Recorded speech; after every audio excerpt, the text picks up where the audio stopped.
锣声在响，锣声在响，锣声响四起，祝福大家阖家平安大团圆。安南区新和顺的青厝宫庙内成绩不断，虽然成立无到20天，但已经办理过2座大型建造。这次伫新民降价指示，将伫咧115年举办乐天、周天、普天大醮，前后总共49天，加上一个普渡。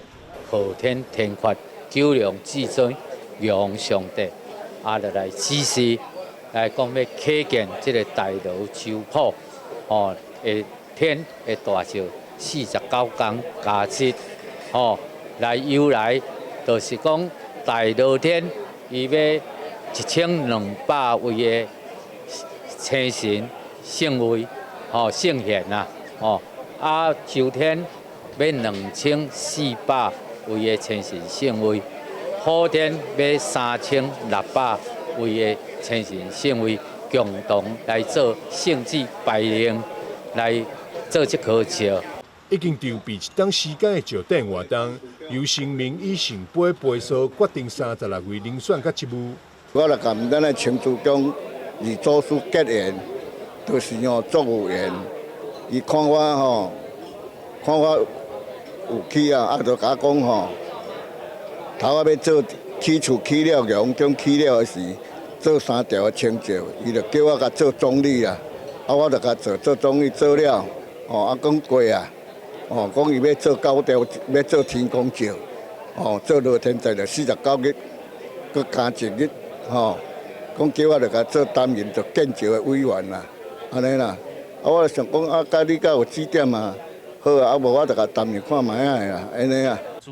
这次庙方举办建造大典，也是安南区地方的盛事。公所也将规划相关的活动做伙参与，希望再来领调，促进地方的经济繁荣。乐天大醮的目的，咱希望的是，让咱的台湾、让咱的国家会当风调雨顺五谷丰收，大家平安安尼一切顺利。那这次因为地点是伫咱安南区，所以公所嘛特别甲伊结合，伫研究讲，咱的乐天大醮除了吸引这些游客进来以外，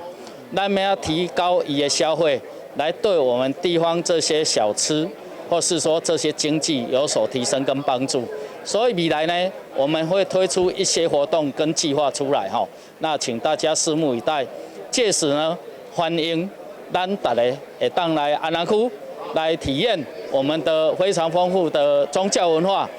体验咱的美食小吃跟我们非常漂亮的美景。这座石顶嘛会当为服装看出特殊所在，以往大部分拢是以青条官服为主，这次经过新民指示，改为明条官服，而且每一件官服形成的图案甲色水拢有区别，非常的特别。记者张秀维采访报道。